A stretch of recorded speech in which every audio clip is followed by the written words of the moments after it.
Hello. Hang on, I need to close the door. Wait there. Sorry. How are we? Is my mic on? Can you hear us? I hope so. I was feeling a bit bad that I didn't come on yesterday. I had a little challenge with myself that I was going to come live every day in January. And I think I did it in November. And it's actually quite exhausting, I've got to be honest.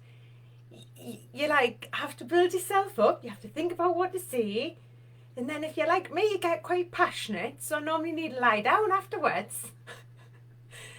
And yesterday, I was lucky enough to be invited to be a guest speaker in a group with Shelley Fantastic. Hi, Joanne, how are you? Joanne was there yesterday, and Louise came along as well. And we had a lovely session, didn't we? And it's always nice to turn up at a different group with a different audience for me to practice what it is that I'm saying and practice getting my message across. And I know, everyone says, oh, it's great, you're really inspiring, you're helping me out. But obviously, I'm always a bit hard on myself, and I would love to try and get my message out in like a shorter, more precise way. So I'm going to try practicing on you guys. And instead of kind of encouraging people to come along to particular sessions, I want to try practicing in here. So you'll gain from it, and hopefully I'll gain from it as well. Does that sound good, Joanne? Because I've got to practice, right? What do you reckon? It was a great session. Yes, you enjoyed it. I watched it back. It's always hard to watch yourself back. And I watched it back, and if I was being really, really picky, I feel like I talk too fast. I think I'm talking clearly, but I feel like I talk too fast. And I get very excited, and I know that's important because it's good to get my passion across. But I just feel like, I don't know, I want to be more in control. If I'm going to be doing this on a bigger stage and a bigger format, like I want to feel like I'm really confident in what I'm saying, right? So I'm going to practice like a shortened version of what I did yesterday, and hopefully try and get a little bit of feedback. And it's awful, it's really hard, but I'm putting myself out there, right? So the session was in an empowering women group. So obviously the audience was a mixture of people, but there was about nine of us, and it's different women who either work in the online space, so they've all maybe got their own businesses, or just other people who are interested in being empowered. So it's a really friendly group, and it was my turn to be the guest speaker. So I introduced myself to say that I'm Claire and I support ambitious women to change their relationship with alcohol. I'm looking at my notes to practice. After quitting myself, I'm really passionate about my mission to help women uncover the truth about alcohol and learn other ways to relax, cope with life, have fun, raise your kids, de-stress, and connect with others. So my role is to help women to stop relying on alcohol to fuel their busy lives, or to fill their empty lives, because I have two different types of client. I have clients who, probably like me, used alcohol to just never stop. I never sat still. I would just busy myself, and probably, I don't know, like I always felt like I was running on this nervous energy, like pretty exhausted. What I really needed to do was just to sit still and like calm down. But I was like this all the time, and I think the drinking was just kind of all part of that lifestyle. I was like 100 miles an hour, and I think if I could go back and talk to myself, and say just slow down, I think that's probably what I needed to hear. But then there's another client who maybe feels really lonely, and they don't want to feel on their own, and maybe their life hasn't turned out how they hoped it would. and so they're drinking to mask all those feelings of loneliness, you know. So I think there's two very distinct, and naturally I always tend to talk about the party drinking.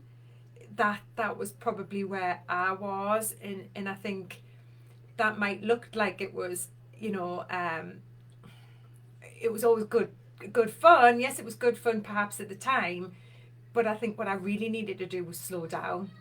Yeah, so it can look like it was fun from the outside, but it wasn't really what I needed. It wasn't what I needed to be doing with my time. So there's two different types of drinkers who I feel like I'm attracting and supporting. So I want you to think, like, why would you listen to me? Obviously, you can get all this information online. You can go to your doctors. You can Google it, right? But I think there's something different about hearing it from someone who's been in your shoes, someone who's got the vulnerabilities and who's maybe tripped at the same point when you trip. Because like many women, I tried to cut down. I tried all of these other things that maybe you've tried too. And I actually got to a point where I thought there was something wrong with me, because it was all it felt a little bit like everyone talked about the fun times, but nobody really talked about, you know, the times through the week or when you were waking up in the middle of the night and you just felt like you had been drinking and you didn't want to be. Were trying not to do it, you know. Everyone just talks about the fun times and the good times, okay?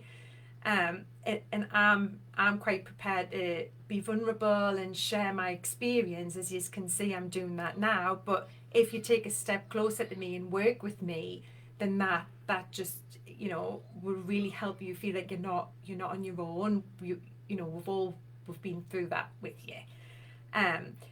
So I want you to feel like I'm one of you. That's what I'm trying to say, okay? I was drinking over 100 units a week. I had no idea what a unit was. What does that even mean? I mean, you know, all depending on how much alcohol and the strength of the alcohol, that depicts how many units of alcohol. So when you hear about drinking under 14 units or drinking over the units, I didn't even know what that meant. I didn't do that calculation until way after I'd stopped drinking.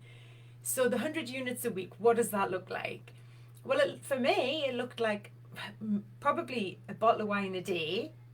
You know, like most days a bottle of wine. Sometimes more, and some days none. So I would say on an average week, I would drink 5 days out of 7. If I'd had a day off drinking, I felt like I was like a real adult and I'd been good.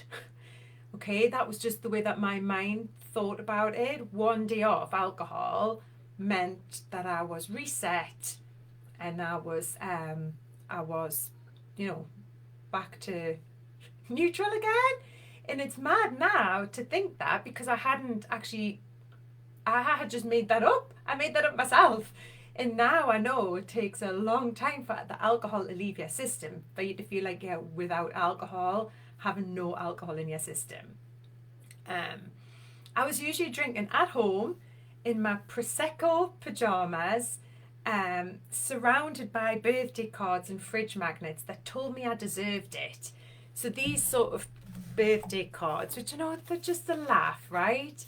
They're all just a laugh. And like I say, you know, they're not going to make you drink more, but maybe what they're doing is they're giving you the permission to think that it's all just a big laugh, you know. And if this was the bit that made me feel there was something wrong with me, because surely if everybody else felt how bad I felt, and if it was because of wine, we wouldn't be laughing about it. I think that's the bit that keeps people feeling stuck, because they think that they should be just having a laugh, where it was fun at the time every now and then, but it was more not fun than it was fun, if that makes sense. And I think just these sort of things, these wall hangers, like every empty bottle is filled with love, and when your life is filled with chaos and you can see the direct link from the alcohol, to the problems, then this sort of thing really, really does piss you off.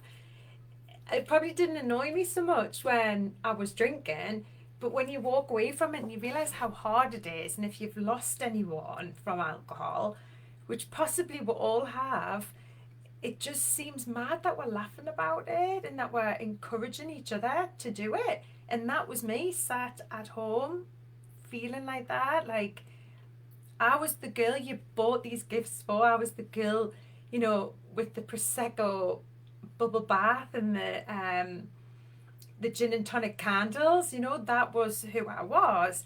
And that was because I was always full of tales from my latest scrapes or my latest fun story about my drunken disaster, right? Because it was all such a laugh, wasn't it? Or was it? You see, it was all just a laugh, and I felt it internally that because I was feeling bad, that it was my fault. It was the way I was wired up. There was something wrong with me. But until I removed alcohol and took a step away from it and done my research and read all the books and done all the training and really immersed myself in this as a pretty much like I've been studying for a degree to try and understand all of this and how we've been targeted through marketing, right? And then I could look back and think, well, how did alcohol make me feel once I'd removed it? And I have a list. So I think alcohol made me feel, what it really made me feel was out of control, and that scared me. It scared me because I couldn't get enough of it. I felt like there was no point in doing any other activity unless alcohol was involved. I needed it attached to everything that I did. Like, even if I was going to the pictures, I would try and think, oh, we need to take the little tins of gin and tonic. If I was going somewhere on the train, I needed to drink it on the way there, and it just became a massive part of my life. I didn't have an off switch. I can remember like feeling regret and shame and embarrassed because I would wake up and I'd have blackouts. You know, I'd be watching something on TV and think, I've seen this before, but I would be 20 minutes into the program and I'd watched it 2 days ago, but I was drinking. You know, but I was functioning. I wasn't like, my life wasn't falling apart from the outside. And I don't know how far away I was from it falling apart. And that's the bit that scares me now when I look back. You know, I felt weak and pathetic and worried about my health. I felt like embarrassed about the mysterious bruises and the aches and pains that I had. And I would constantly feel like I had made rules and I'd broke them, because I'd make a plan and I never ever managed to stick to it. So then I'd feel irritated with myself, but that would come out in, I'd be irritated with my kids and irritated with my husband, and I just probably wasn't very nice to be around, all because of this. I felt unmotivated, I was underachieving, I was constantly over-promising then under-delivering, and it was like a cycle, like Susie's cycle of drink, regret, repeat. But then the weekend feeling would come again, and it was as if I had been hit with one of them things off the Men in Black, where you just totally forget.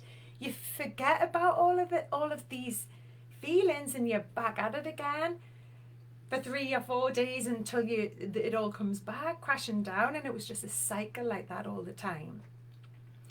And I mean, I knew I wasn't the only person who felt like this. I knew I couldn't be the only one who was struggling with this. So if you can relate, I think it's time for us to stop blaming ourselves. It's time for us to think that's not something that's wrong with us.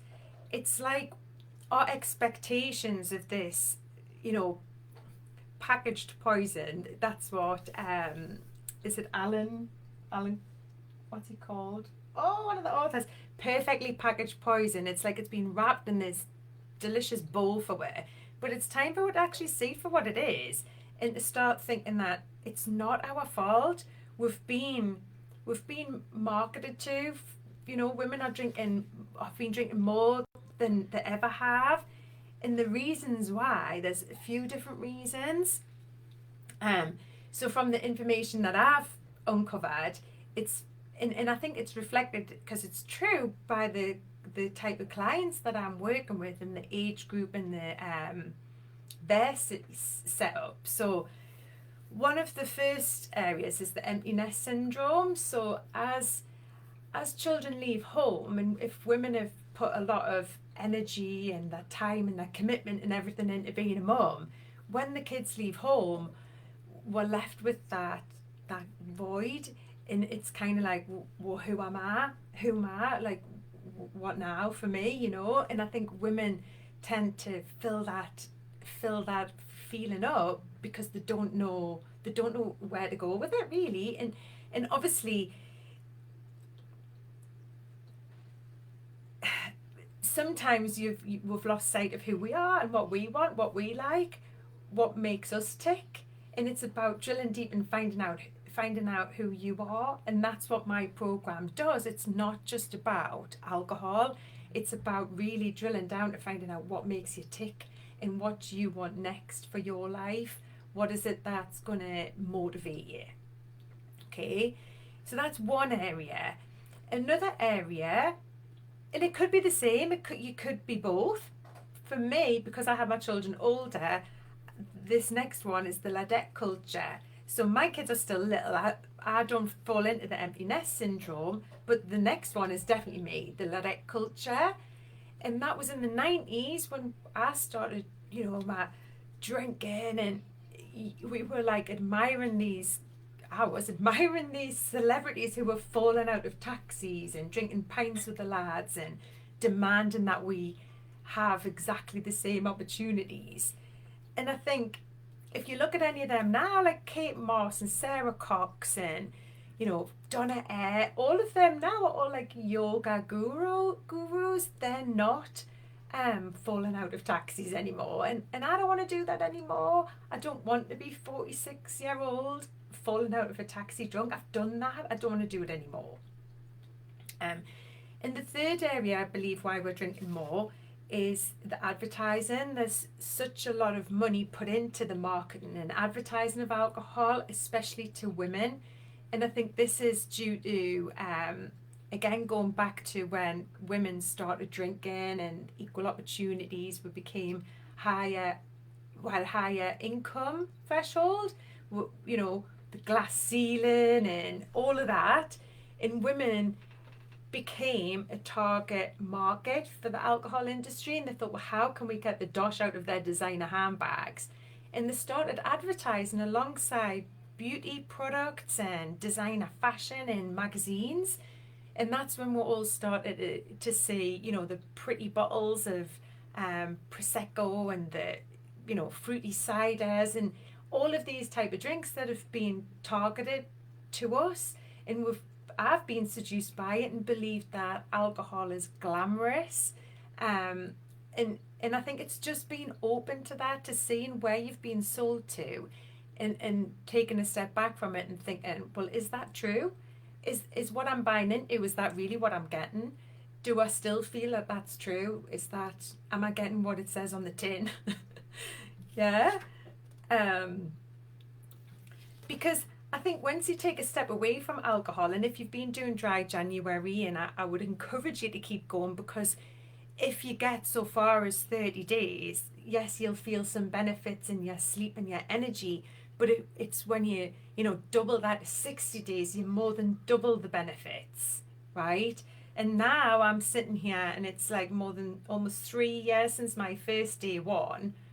I'll tell you in another video about how I stopped for a short length of time and started again, and how I think that has helped with my long-term goal of staying sober. But the benefits I now enjoy that I would not give up are: I sleep like a baby, I feel full of energy, I'm more positive, I've saved loads of money, I feel less anxious, I enjoy making new sober friends and taking control of my life and making plans for my future. And as a byproduct from this one decision, I've lost weight, I've closed the business that was bringing me quite a lot of stress, I've launched a new business, I've relocated my family, we've solved loads of relationship issues, you know, in my marriage, and I'm just happier and I feel lighter and just more relaxed to be around. So if you're thinking of keep going, then I would encourage you. And if you're thinking of getting started, then please let me be part of your journey, and just reach out, send me a message, and let's have a chat about your circumstances, and see if you think that my support would help you. Because I'm really passionate about it, and I have tailored a really good system so that I'm delivering the program to you every day by sending you an email. You receive the email, work through the activity or the journal prompt, and then you can hit reply, and we can really get to know each other and find out a little bit more about how this one, you know, massive decision could positively impact your life. And if I get to know you and I find out about, you know, are you, you know, preparing to become a grandma? Are you wanting to change your business? What is it that's really going to motivate you, and what can I help you to achieve?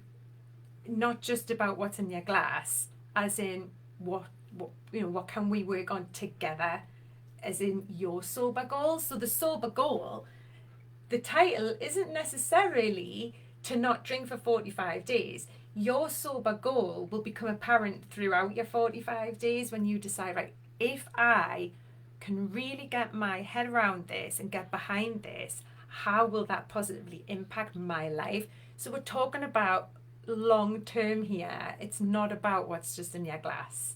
All right? I hope that makes sense. How is that, Joanne? How many out of 10 do I get for that? See, I was happier with that. I felt more relaxed. Loads more relaxed. And I know I didn't get Louise in, and because yesterday then was talked about Louise and how I met Louise, and you know, I can share that now. I'll have a little break. Oh, it's hard work. Come on then, give some feedback. Are you there? Are you still there?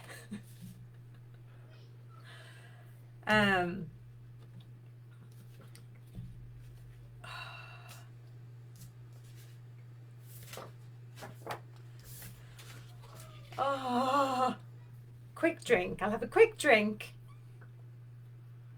I've got me lemon. Put lemon in it today. A little dash of me lemon. Just one drop. How am I doing, Joanne? Are you still there? Oh, right. I'm going back in. I'm going to do the bit about Louise because, yeah, 20 minutes I was. I want to try and get it into 7 minutes. I think I've got too much to say, haven't I? That's the problem. So, part 2. I think we're the same. All awesome. You're great. Oh, thank you. So once I'd stopped drinking, I think it was which, you know, you might be at this stage, because then a brand new set of problems arise. Because this isn't just, although it's a standalone situation for you, because you're surrounded perhaps by other people who are drinking, that brings in a new level of problem, because suddenly you always feel a bit judged. You feel judged because you want to make this decision for you. And that's the next part. That's the next bit where you get a bit stuck, because, you know, if you could just be in isolation like what you're now in lockdown, it would make it so much easier, because a lot of the problem with this is how other people react to you maybe wanting to change your life. And a lot of the time, the first people who will talk to you about when we've got a problem or we want to change our lives is our friends. And with the best will in the world, our friends love us and they just want to keep us safe. And one of the ways to keep us safe is to tell us that things aren't quite so bad, okay? And I think that can also keep people stuck. So 2 things with this. Maybe the first thing is, like, sometimes your closest friends aren't necessarily the best people to talk to about this, because it's a lot for you to get your head around anyway, okay? And it would be just such a shame if you built up the courage to approach someone and then they just gave you permission to keep going. You know, if you know that it's a problem, if you know deep down that you need to do something about it, and you know, and then you get the courage to tell someone, make sure you tell the right person. Okay, because I think often we do like to keep each other safe, by saying, you know, don't be hard on yourself. And on the other hand, if you're on the receiving side of that and someone comes to you and says, I'm a bit worried about my drinking, or I'm a bit worried about my friends drinking, then please, I would love to think that you could signpost them to my page. I've got my page on Facebook as well as the group. And then by just signposting them to the page, I hope it looks like a nice, light and airy, non-judgmental space. And then it's up to them, isn't it, to take advantage of what's been on offer.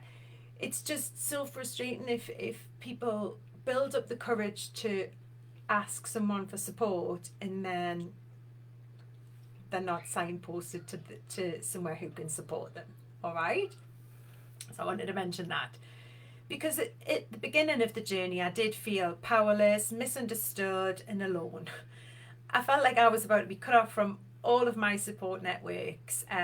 You know, I had built these up over the years, and it just felt like it would be so easy to just go back and stay there, because stay with, you know, the people who were around me, because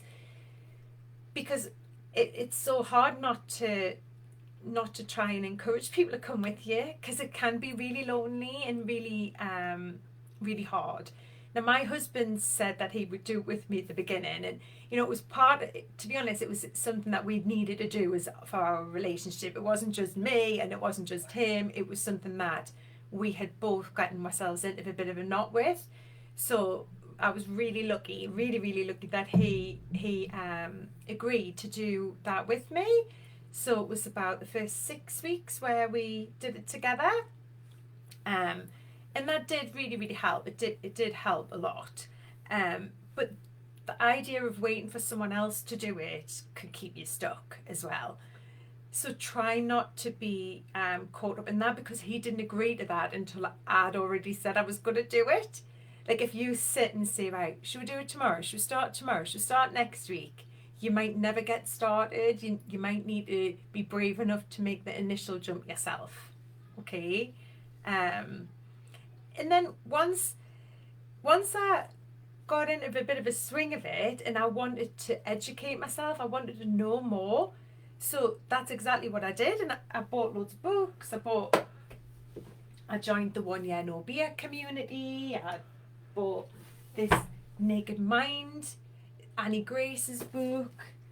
This one was a game changer for me. This one, Alcohol Explained, William Porter, that was a game changer, because this goes into like your brain and the science behind addiction, and I think it was just so interesting to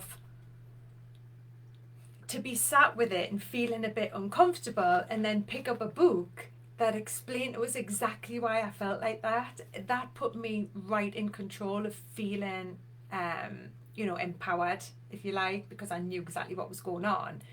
Now, my program doesn't really go a lot into the science behind that, but you know, in the program I do signpost you to all of the books and the resources that I used. And I suppose what I've tried to do is I've taken the bits that I've learned and try to colour it up and make it all nice and bright and jazzy, and put it into somewhere where you can imagine, right, I'm at stage 1, I'm at stage 2, right now I'm at stage 3. So there's like a lot of work gone into this to show to you where you are along the process.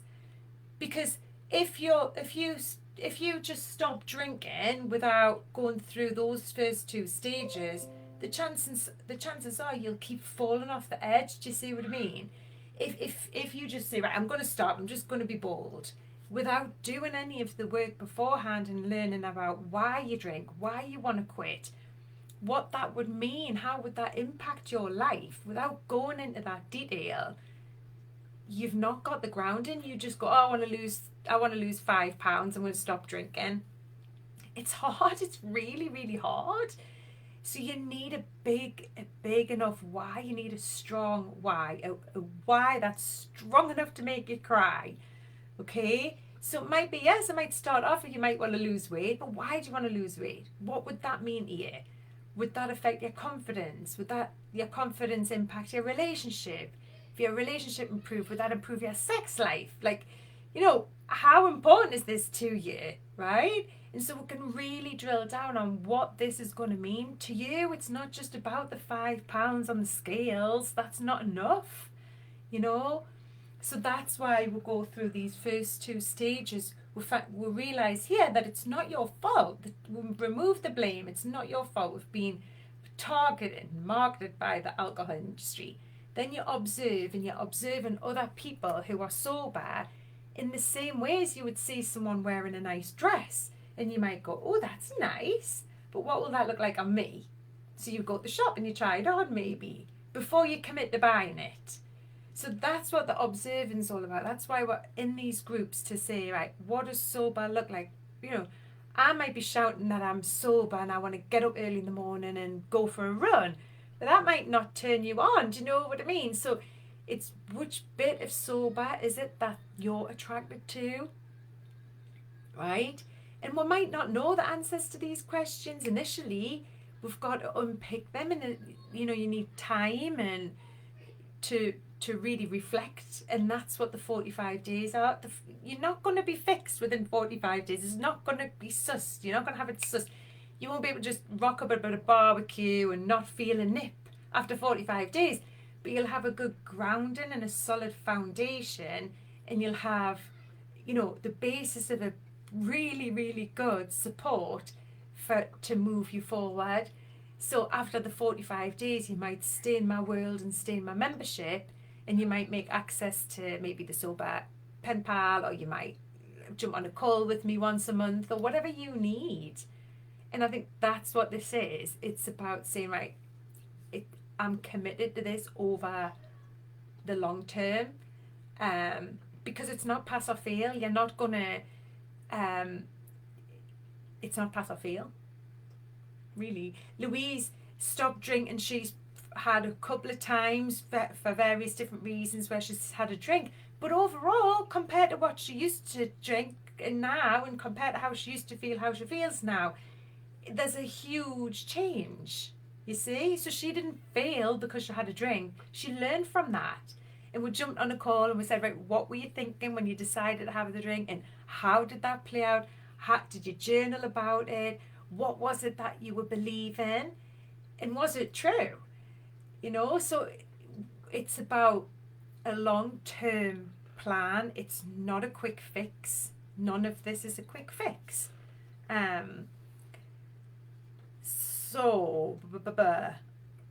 right.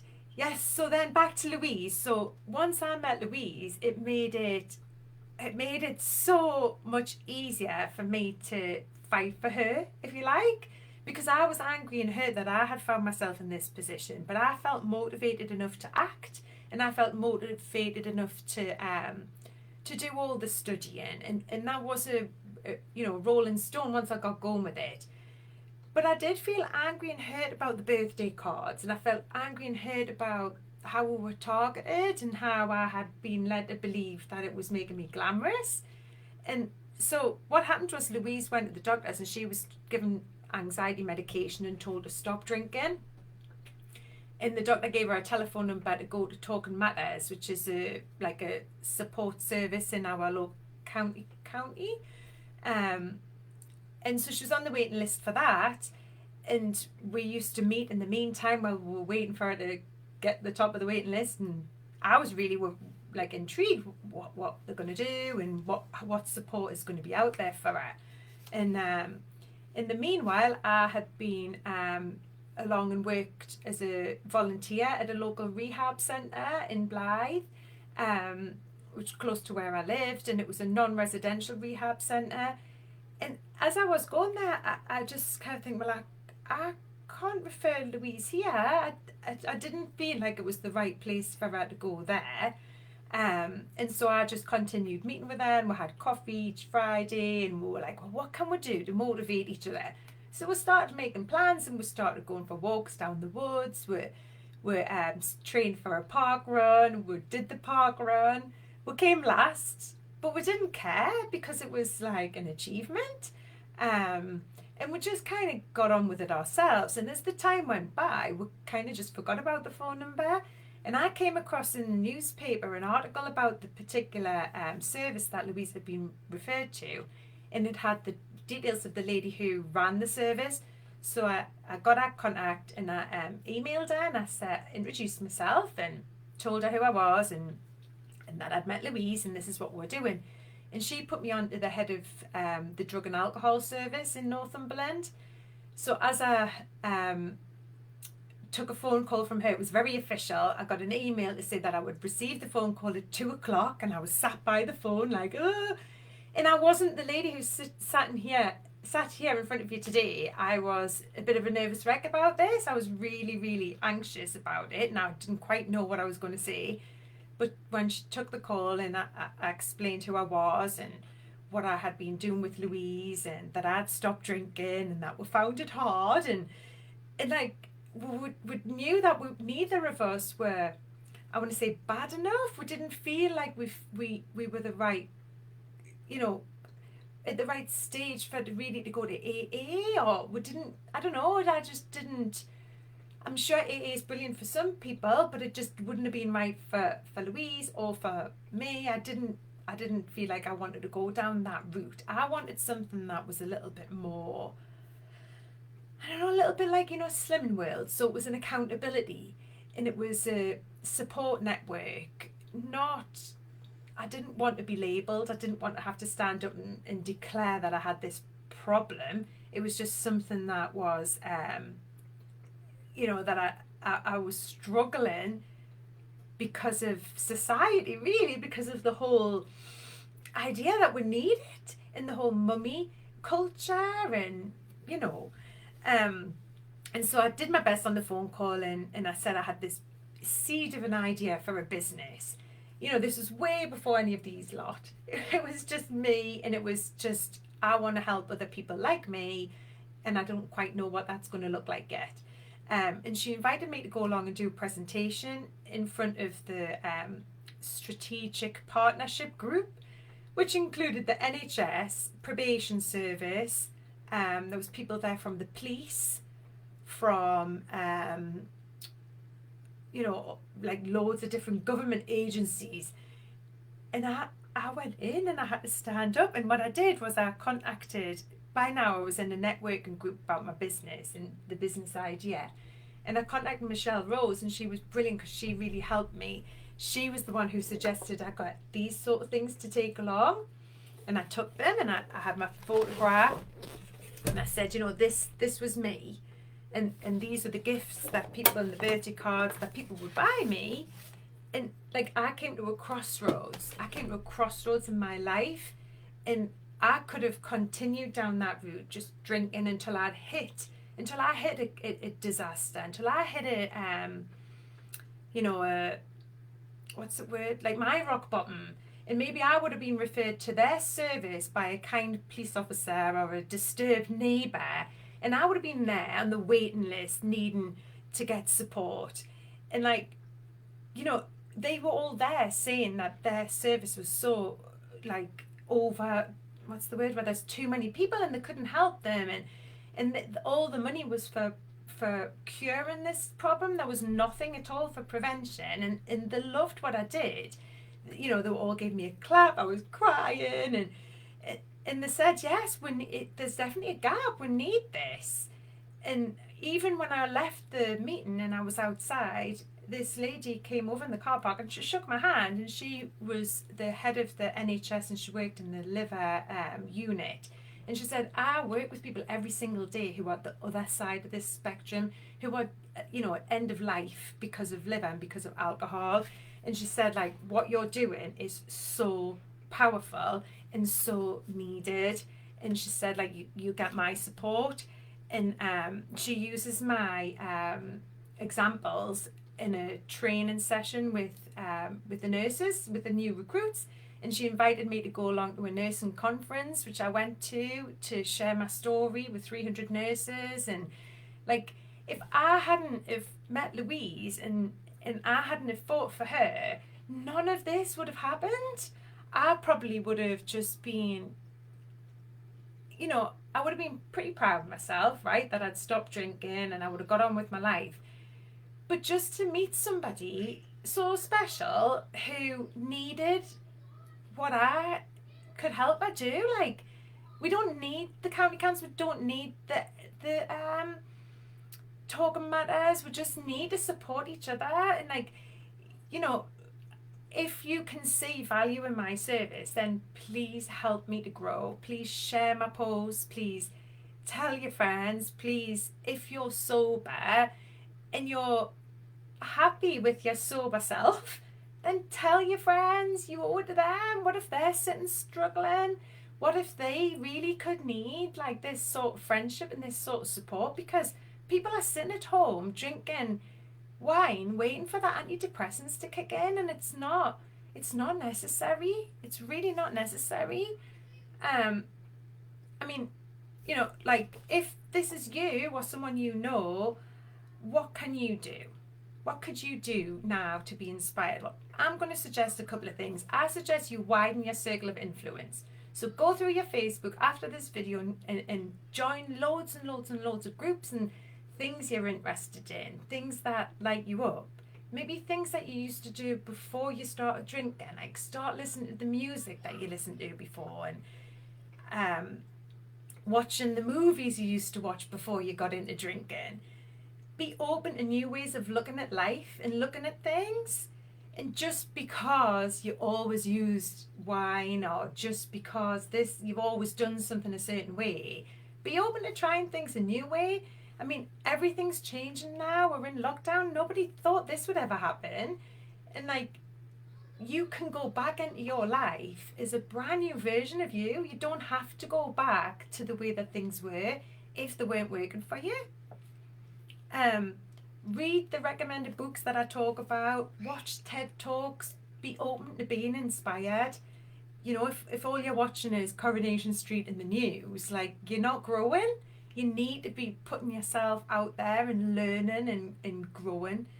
And it also works both ways. So instead of you just waiting to be inspired, like, push other people. Joanne, you have no idea how much you are pushing me by just turning up and you know, being my cheerleader. That is brilliant, because it feels like someone else believes in me, and that's what I need so that I can keep showing up. So tell people if they move you, tell people if they post something and that cheers you up. Tell people, like, encourage positivity, because it's such a negative place at the moment, and it's not necessary. You can change it in a flip of a switch. Motivate and encourage other people in your life. Celebrate successes. Success is contagious, so celebrate it. Your friends and your loved ones are just trying to keep you safe. So if you are newly sober and you feel like you're not getting the support and the encouragement that you want, or you really want to get from your friends and your loved ones, be patient. Just be the lighthouse. Comment and offload on me, because trust me, they're watching and they will be inspired. Even if they're not telling you, they will be. You know, everybody wants to see people do well. It's just sometimes hard for them to say that, because they don't want to feel left behind. They don't want to be left behind. So, you know, be patient with people. And I think the more you move away from alcohol, the easier it is to do that, because you can look back and think, well, you don't have to react to everything. You don't have to react, okay? That's me? How long was that? 44 minutes, right.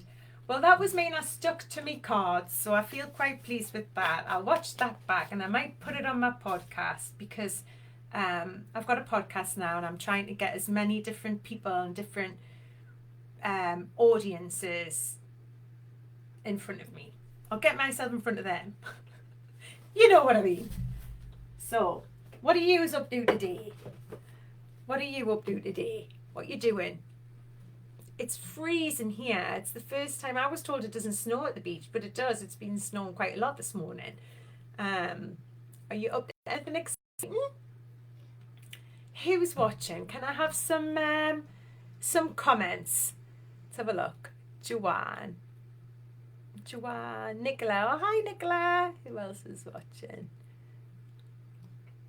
Oh.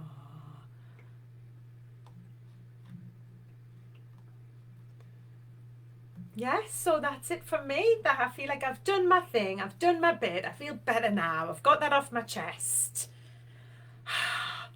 Right. I'm going to go. I've got my faith dress on. Faith. Have a bit of faith. Give it up to faith and just, we'll have a bit of trust and faith that the right people who need to hear my message will hear it. Okay? Don't stay stuck. Okay? You know where I am. I'm going to put my email address on here, so if anybody feels the need or the urge, they want to email me and tell me about their situation, then please do so.